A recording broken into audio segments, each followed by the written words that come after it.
Ibinunyag ni Trump ang iskandalo ng Cuba sa loob ng kalayang Amerikano.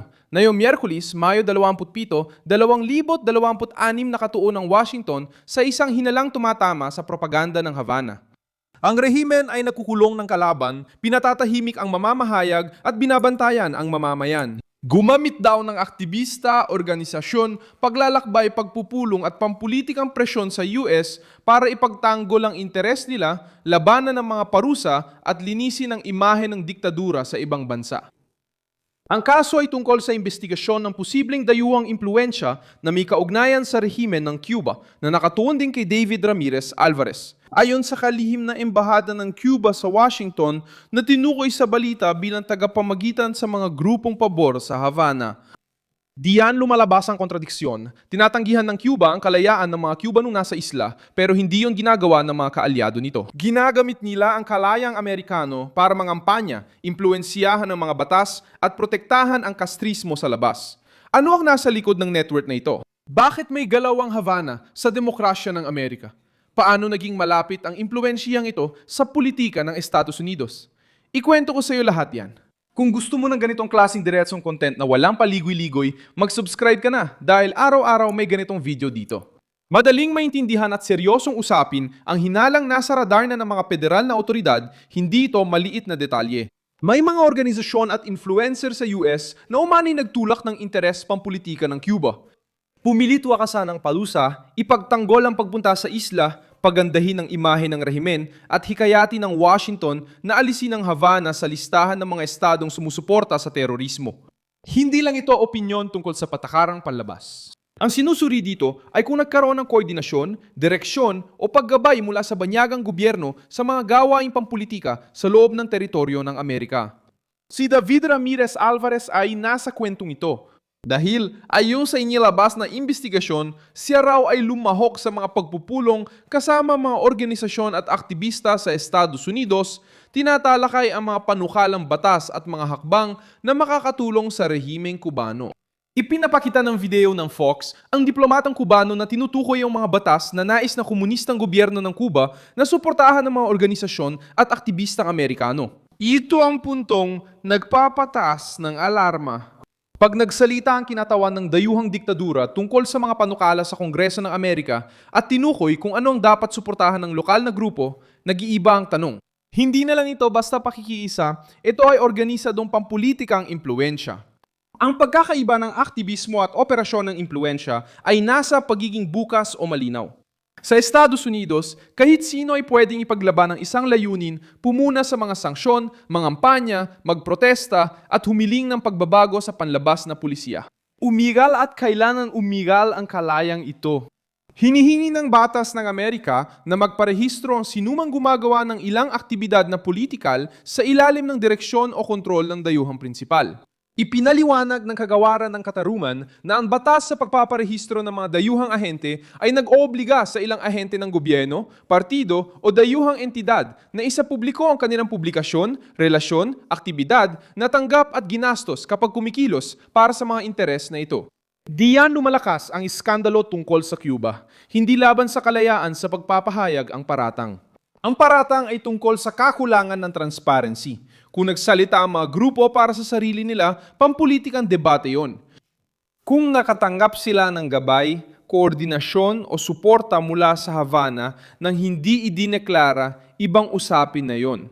Alam ng rehimeng Kubanong gamitin ang magagandang salita tulad ng pagkakaisa, palitang kultural at makataong tulong. Ngunit sa likod ng balot na yon, maaring may makinarya ng pampulitikang presyon para protektahan ang diktadura. Ang pinaka-nakakabahala ay ang pagkukunwari ng rehimen.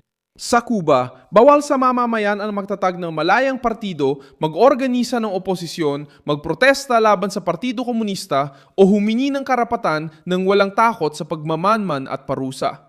Sa Estados Unidos naman, ang kastrismo ay nakakahanap ng mga unyon, grupo ng mga estudyante, mga ideological na organisasyon, mga network ng paglalakbay at mga komite ng pakikiisa. Para ipagtanggol mismo ang gobyerno na tumatanggi sa mga kalayaang ito sa mismong mamamayang Cuban. Nais ng Havana ng boses sa Washington, pero pinipigil nito ang mga boses sa Havana, Santiago at Camagüey. Binubuksan ng investigasyon ng bintana sa kung paano umano gumana ang impluensyang ito. Ipinapakita ng mga balitang kumakalat ang tungkol sa mga pagpupulong, kampanya, paglalakbay sa isla, pakikipag-ugnayan sa mga organisasyong kunwaring para sa pakikiisa at lokal na hakbang para maaprubahan ng mga resolusyong pabor sa rehimen ng Cuba. Batay sa mga tsinalakay ni na Mario Penton at Ellen Martinez, lumilitaw ang hinala na maaring tumulong ang mga network ng Sister City, Komite ng Pakikiisa at grupong konektado sa Instituto Cubano de Amizade con los Pueblos sa pagbuo ng estrukturang pakikipag-ugnayan at mobilisasyon sa Estados Unidos. Ang pambansang network na konektado sa Cuba ay binubuo ng mahigit 60 grupo at konektado sa mga estruktura nag-oorganisa ng biyahe at brigadang pampulitika sa isla. Binanggit din ang pag-iral ng mga lokal na resolusyon na pabor sa Havana sa iba't ibang bahagi ng Estados Unidos. Kasama rin dito ang pera dahil may mga organisasyong may higit $1 bilyong na kita kada taon at may direktang impluensya sa paggawa ng batas sa Estados Unidos. Mas nagiging sensitibo ang kaso dahil hindi lang ito usapin ng ideolohikal na simpatya, kundi pati pinansyal na kakayahan, organisadong pagkilos sa politika at presensya ng mga grupo. Lumilitaw ang diktadura na nagsasabing kulang ang pondo para pakainin ang mamamayan, panatiling bukas ang ospital o pigilan ang brownout. Kasabay nito, may internasyonal na estruktura na nagtatanggol sa kanilang interes sa labas ng isla. Matagal nang tumataas ang presyon ni Trump laban sa Cuba bago lumabas ang bagong revelasyon.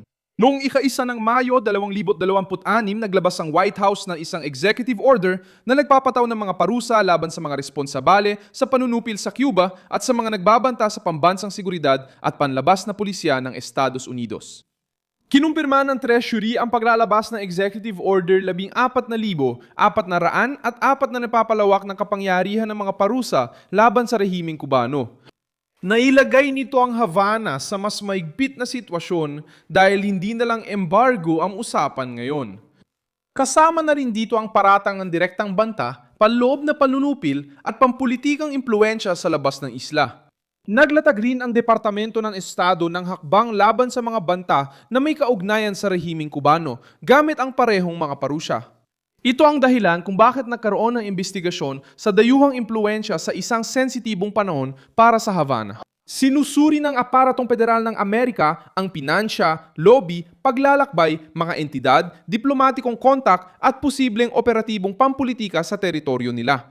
Itinatanggi ng rehimeng Kubano ang irregularidad at sinasabing sumusunod ang kanilang mga diplomat sa internasyonal na patakaran. Inaasahan ang ganitong sagot. Walang gobyerno na madaling umaamin na ginamit nila ang mga aktivista at organisasyon para sa kanilang agenda kapag inaakusahan ng panlabas na impluensya. Pero ang usapin na yon ay dokumentado na. Apektado rin ng iskandalo ang kwento na ibinebenta ng internasyonal na kaliwa tungkol sa Cuba. Sa loob ng mga dekada, sinisi ng kastrismo ang lahat ng problema ng isla sa embargo ng Amerika. Ngunit kapag may investigasyon sa network na impluensya sa loob ng Estados Unidos, nababasag na ang imaheng iyon. Ang gutom, mga brownout, panunupil, mga bilanggong politikal at pantakas ng mga Kubano ay hindi gawa ng Washington. Bunga ito ng saradong sistemang kontrolado ng elite na humihingi ng kalayaan sa labas, ngunit ipinagkakait ito sa loob ng bansa. Ang pinaka-eksplosibong bahagi ay na maaaring ginamit ng network na ito ang mismong demokrasya ng Amerika bilang kanlungan. Ang kalayaan sa pagtitipon, pamamahayag, pagsasama at pagpoprotesta ay naging kasangkapan ng mga grupong sumusuporta sa rehimen na hindi nagbibigay ng mga ito sa mga Kubano. Ito ang kontradiksyon na mariing ibinubunyag na iyon ni Trump. Pumapasok ang diktadura sa Amerika para humingi ng proteksyong pampulitika habang nananatiling kontrolado ang isla ng sensura, takot at pagdepende. Ako si Milson Alves, internacionalista, at layunin kong bigyan ka ng totoo at araw-araw na impormasyon. Nasa description ng video ang mga link ng balita.